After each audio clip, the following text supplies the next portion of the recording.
Halo teman-teman 2021, pada kesempatan kali ini saya akan menjelaskan mengenai soal UTS Kalkulus 1 tahun 2020. Yang pertama, ini diberikan eh, pertanyaan, misalkan fungsi f dan g terdiferensial dimanapun. Ini terdiferensial dimanapun itu artinya dia punya turunan dimanapun. Nah, dengan F1-nya sama dengan 2, F1, F aksen 1 sama dengan min 1, G1 sama dengan 0, dan G aksen 1 sama dengan 2. Jika diberi persamaannya Hx sama dengan F kuadrat X cos Gx, maka nilai dari H aksen 1 adalah, nah jadi ini kita tuh sebenarnya mencari nilai H aksen kan. Jadi karena kita udah punya Hx-nya, kita langsung aja turunin untuk mencari H aksennya. Ini dari yang informasi soal. Lalu kita pakai rumus perkalian UV, U aksen V ditambah UV aksen. Yang pertama ini U aksennya dulu. Berarti kan jadi duanya keluar kan. 2 dikali Fx dikali turunan si Fx sendiri. Lalu dikali sama V. V itu cos Gx. Oke, selanjutnya plus yang U-nya kita tulis ulang, F kuadrat X. Lalu yang kanannya yang cos Gx kita turunkan. Cos Gx-nya kita turunkan. Cos turunannya min sin. Lalu kita dikalikan dengan turunan dari dalamnya. Turunan dari Gx-nya itu. Jadi begini. Oke, setelah itu kita kan mencarinya, kita udah punya H aksen nih. Nah, yang pertanyaannya adalah H aksen jika nilai X sama dengan 1. Nah, lalu kita cari ini sekarang. Kita sekarang menggunakan informasi dari soal. Ya, ini tinggal dimasukin aja satu. Ininya si XX-nya ini diganti satu semua. Udah diganti satu semua, langsung kita masukin 2 dikali F1. F1 itu tadi 2 ya. 2 dikali 2 dikali F aksen satunya min 1. 2 kali 2 kali min 1. Lalu cos G1, cos 0 itu eh, 1 ya. Terus selanjutnya yang kanan F F1 tapi dikuadratin. F1 kan 2, berarti 2 kuadrat. Lalu min sin G1. Minnya dipindahin ke depan ya. Jadi tandanya di sini minus. Lalu sin 0 kan 0, berarti yang ruas kanan kan 0 semua nih. Lalu kita tinggal hitung yang ruas kiri, 2 kali 2 kali min 1. Jadi min 4 dikurangi 0 sama dengan minus 4. Selanjutnya, diberikan fungsi fx, ini fungsi piecewise ya, karena kan ada dibagi dua gini. Nah, dia pingin continue nih, pingin continue dia di x sama dengan 0. Berarti semua nilai k yang memungkinkan adalah yang kita cari nilai k nih sekarang. Kalau mau continue di x sama dengan 0, artinya limitnya itu harus sama. Nilai limitnya harus sama gitu. Berarti artinya kita kerjain dulu yang kiri nih. Ruas kiri ya, ruas kiri kita kerjain dulu, cari limitnya. Nah, kan kalau untuk ngerjain limit kan kita langsung masukin nilai X-nya. Nah, jadi langkah pertama ngerjain limit itu harus masukin nilai X-nya langsung. Nah, seketika kita masukin, ternyata dapatnya 0 per 0. Kalau 0 per 0 berarti kita bisa pakai L'Hopital, diturunin aja. Jadi, tan 3kx kita turunin, turunan dari tan adalah sekan kuadrat, kita tulis lagi dalamnya, lalu dikalikan sama turunan dalam. 3kx turunannya adalah 3k. Lalu di bagian penyebut x turunannya 1. Oke, kalau kita udah punya kayak gini, baru kita masukin lagi, coba masukin nolnya. Jadi sekan kuadrat 0 ditambah 3k, dikali 3k. Nah, sekan kuadrat itu kan seperkos. Cos 0 itu 1. Jadi 1 per 1, 0. Ini aku tulis. Sekan itu sama dengan seperkos. Jadi karena cos 0 itu 1, jadi nanti 1 per 1. Jadi hasilnya 1. 1 dikali 3K sama dengan 3K. Oke, kita udah punya limit dari yang ruas kiri itu 3K. Sekarang kita cari limit ruas kanan. Yang ruas kanan sama seperti tadi, kalau kerjain limit langsung masukin X-nya. Jadi tengah dikali 0 kuadrat ditambah 3X kuadrat. Hasilnya adalah 3K kuadrat. Nah, kita udah punya sekarang limit yang luas kanannya 3K². Langsung kita selesaikan untuk mencari nilai K. Lalu ketemulah K-nya 1.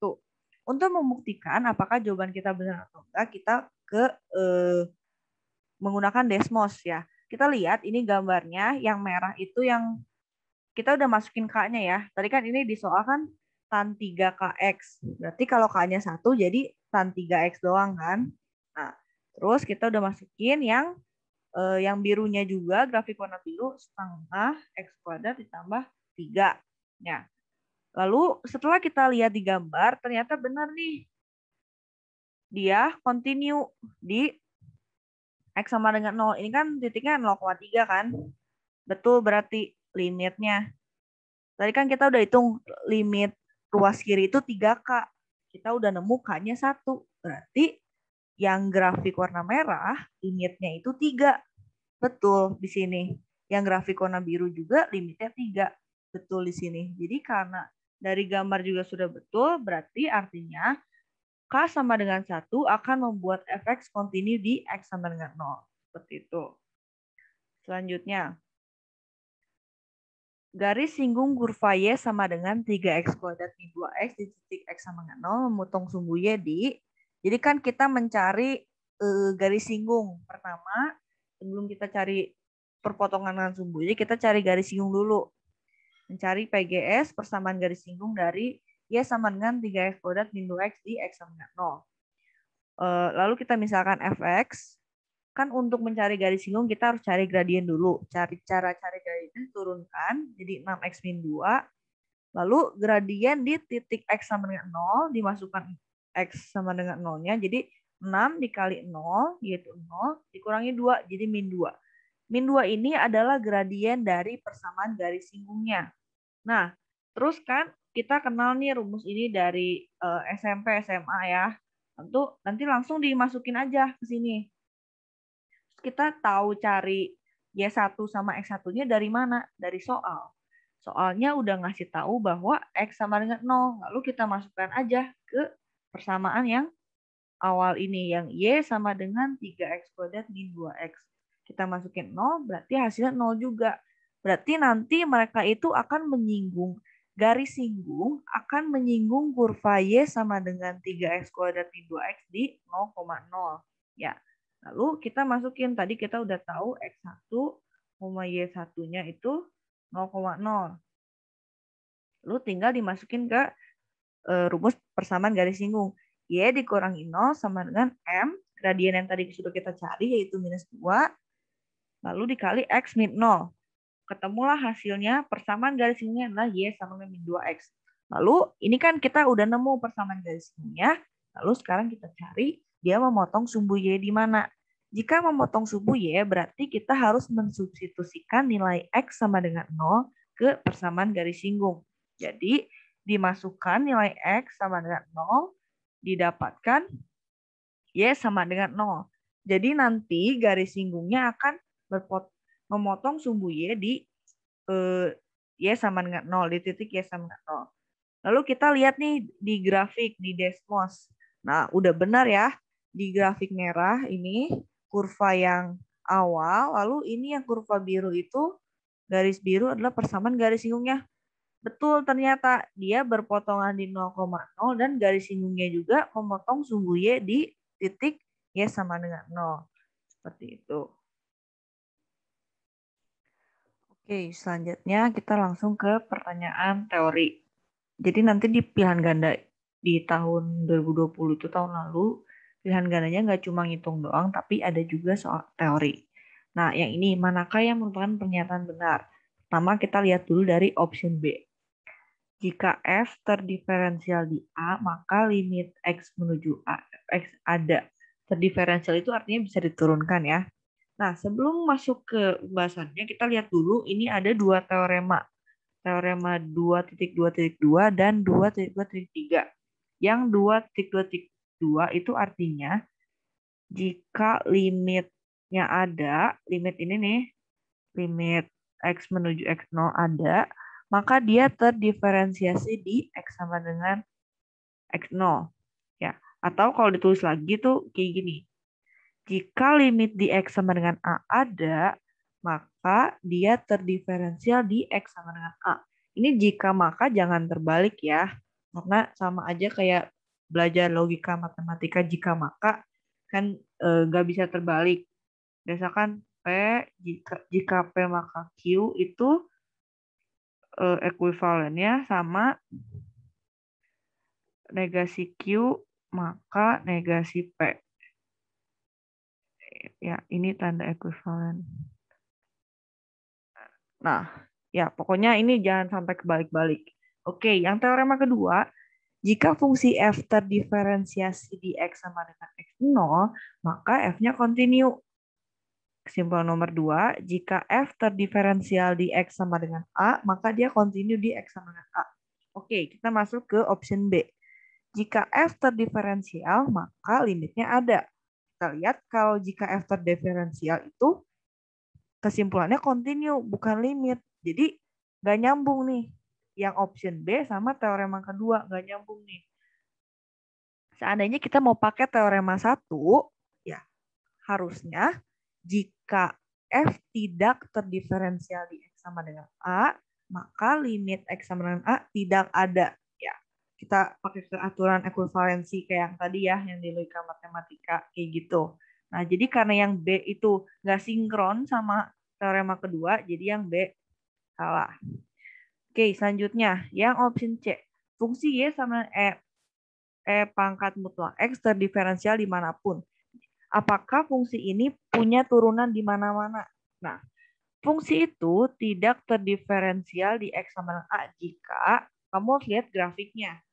Runcing tuh ada ujungnya gini, runcing. Yang kedua, yang B tidak kontinu. Dan yang C ada garis singgung vertikal. Nah, ini ada 3 syarat yang menyebabkan fungsi tidak terdiferensial. Lalu gimana nih fungsi dari E pangkat mutlak X? Nah, kita gambar pakai Desmos, ternyata bentuknya gini nih. Nah, kalau dilihat di bagian sini, titik ini tuh dia runcing. Titik sini dia runcing. Maka dia tidak terdiferensial. Nah, udah gitu buktinya gimana nih? Nah, kita bisa cari turunannya. Kita pengen tahu nih turunannya ada nggak. Nah, untuk mencari turunan dari mutlak itu punya rumus tersendiri. Ini rumusnya, untuk penurunan rumusnya bisa kalian cari sendiri di internet. Nah, sekarang kita cobain turunin Y sama dengan E pangkat mutlak X. Kita turunin ya. Kalau untuk turunan E pangkat mutlak X, kan kalau turunan E pangkat X itu kan kita turunin dulu si pangkatnya kan. Nah, berarti sekarang kita mau turunin pangkatnya nih. Ini turunan pangkatnya. Turunin pangkatnya, masukin ke rumus. F aksen X. Berarti turunan dari X, yaitu 1. Lalu Fx-nya adalah X, dan ditulis lagi mutlak Fx-nya. Mutlak X. Ya. Lalu dikaliin lagi sama si fungsi yang originalnya, E pangkat mutlak X. Nah, udah gitu kan kita kan mau bukti ini, dia di X sama dengan 0 tidak terdiferensial. Maka kita masukin X-nya 0. 1 dikali 0 per 0 dikali E pangkat 0. E pangkat 0 kan 1. Berarti kan jawabannya 0 per 0. Nah, 0 per 0 ini kan tidak terdefinisi ya. Maka fungsi Y sama dengan E pangkat mutlak X itu tidak terdiferensial di 0. Gitu. Maka yang option C juga salah. Itu. Sekarang kita ke option D. Jika F tidak terdiferensial di A, maka tidak kontinu. Nah, dia pakainya tidak nih. Tidak terdiferensial. Berarti kalau mau pakai tidak, kita pakainya teorema 1. Kan tadi pakai ekuivalensi ya. Jika tidak terdiferensial di X sama dengan A, maka limitnya tidak ada. Ya. Kalau menurut teorema harusnya kesimpulannya limitnya tidak ada. Tapi di option D tuh kesimpulannya F tidak kontinu. Nah, sama nih, dia nggak sinkron sama teorema 1. Jadi, yang option D juga salah. Lalu sekarang kita ke option yang E. Nah, option yang ini kan salah nih ya tadi. Kita lagi mau cek yang option E. Option E ini, jika F dan Y terdiferensial di A, maka limit X mendekati A Fx per Gx sama dengan limit X mendekati A dari F aksen Gx per G aksen X. Nah, ini kan familiar ya. Kayak fungsi Hopital. Hopital kan diturunin per komponen. Pembilang turunin, komponen penyebut turunin. Nggak pakai rumus UV ya. Nah, lalu kita ini nih, teorema L'Hopitalnya nih. Yang ini. Jika limit X mendekati A dari F aksen X per G aksen X ada, maka bisa tulis kayak gini. Nih, yang aku lingkarin sama ini kan udah sama nih. Ya, udah sama kan? Berarti yang kita harus buktiin itu yang depannya. Ini sama nggak sih artinya? Gitu ya. Oke. Lihat dari option E. Jika F dan G terdiferensial. Nih, kita nyambungnya ke teorema 2 kan? Jika terdiferensial. Oh, kalau jika terdiferensial artinya kontinu. Maka dari yang pertama ini, pernyataan pertama, jika F dan G terdiferensial, maka dia kontinu. Ya, yang ini. Jika F dan G terdiferensial, maka dia kontinu. Kalau kontinu, kalau F dan G kontinu, maka F per G juga kontinu. Ini ada waktu itu di teorema yang kalau F dan G kontinu, nanti F plus G-nya kontinu juga. F min G kontinu juga. FG kontinu juga. Terus F per G juga kontinu. Ya, ada nanti di sini yang teorema kayak gini di buku. Jadi dia ini kalau salah satu kontinu, semuanya kontinu gitu. Nah, berarti kan F per G-nya kontinu nih. Ya, F per G-nya kontinu. Lalu, kalau F per G kontinu artinya apa? Menurut teorema 1.5.1 artinya limitnya ada. Kenapa? Karena nih, lihat. F dikatakan kontinu jika memenuhi syarat berikut. Berarti tiga-tiganya ini harus terpenuhi agar bisa kontinu. Nah, salah satu syaratnya adalah limitnya ada. Ya. Jadi kalau dia kontinu, berarti kan syarat nomor 2 pasti terpenuhi. Berarti dia limitnya ada. Nah, karena limitnya ada, oh udah sesuai dong sama yang ini. Sama teorema 3.6.1, oh ternyata limitnya sudah ada. Berarti kalau limitnya ada, bisa pakai rumus L'Hopital ini. Sudah sesuai dengan yang di pilihan E. Nah, oleh karena itu, pilihan E lah yang jadi jawabannya. Seperti itu. Halo semuanya, jadi di sini sekarang kita mau bahas soal esai dari UTS Kalkulus 1 tahun kemarin. Nah, buat esai yang pertama itu, kita dikasih gambar koordinat Kartesius. Nah, di sini itu ada sumbu Y dan juga sumbu X, dan kalian perhatikan grafiknya itu berupa garis. Tapi ada perpotongan di sini. Kalian harus perhatiin juga bagian titik yang dibulatkan hitam dan yang kosong. Yang dibulatkan hitam itu artinya dia punya nilai di titik tersebut, kalau 0 artinya tidak ada nilainya di titik itu. Di sini kita diberikan 7 buah pertanyaan. Nah, semuanya itu menanyakan soal limit ketika X mendekati suatu nilai dari fx. Kita coba bahas satu persatu. Nah, pertama, di soal nomor 1, kalian ditanyakan berapa nilai limit ketika X mendekati 0 dari kanan untuk fx. Sekalian aja kita langsung bahas sampai nomor 2 dan 3, di mana nomor 2 itu ditanyakan limit ketika X mendekati 0 dari kiri untuk fx, dan yang nomor 3 ditanyakan limit ketika X mendekati 0 untuk fx. Nah, semuanya nilainya itu 2. Kenapa 2? Coba kita lihat lagi ke soalnya. Kalian lihat, ketika X mendekati 0 dari kanan, jadi kalian lihat kursor aku ya, mendekati. Nah, di sini nilai di sumbu Y-nya itu adalah 2. Nah, kemudian ketika dia mendekati dari kiri, dia akan semakin mendekati nilai 2. Nah, memang di sini nilai 2-nya itu kan buletannya kosong ya, dalam artian tidak kontinu di titik ini. Tapi ingat lagi, di sini kita mencari limit, artinya ketika X mendekati, bukan benar-benar di titik tersebut. Nah, dan karena limit kiri dan limit kanan dari fungsinya itu sama di X sama dengan 0, maka kita bisa menyatakan bahwa limit ketika X mendekati 0 untuk fx itu adalah sama dengan 2. Next, pertanyaan nomor 4. Berapakah limit ketika X mendekati minus 3 dari kanan untuk fx?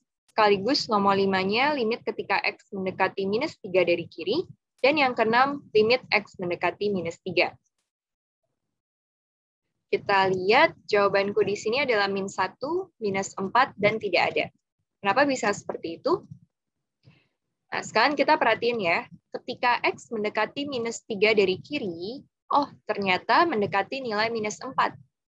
Lalu ketika X mendekati -3 dari kanan, kalian pakai grafiknya yang di atas ya.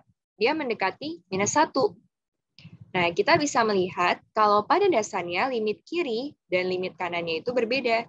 So, limit ketika X mendekati -3 itu tidak ada. Next, pertanyaan nomor 7. Berapakah nilai dari F0? Jelaskan mengapa F tidak kontinu di X sama dengan 0. Kalian ingat lagi, definisi dari kontinu itu berarti limit ketika X mendekati 0 harus sama dengan F0. Tadi kita udah ketemu, kalau misalnya limit ketika X mendekati 0 itu adalah 2. Tapi nilai F0 itu sendiri bukan 2. Nilainya tadi itu adalah -1. So, karena nilai dari F0 dan limit ketika X mendekati 0 berbeda, kita bisa katakan bahwa F tidak kontinu di X sama dengan 0. Kalau kalian dapat soal yang kayak gini, triknya itu adalah perhatiin grafiknya baik-baik. Terus perhatiin juga buletan mana nih yang hitam, dengan artian bahwa di situ ada nilainya, atau yang buletannya kosong. Jangan sampai kalian ketipu ketika baca soalnya. Dan bedakan juga antara mencari nilai limit dan juga kekontinuannya.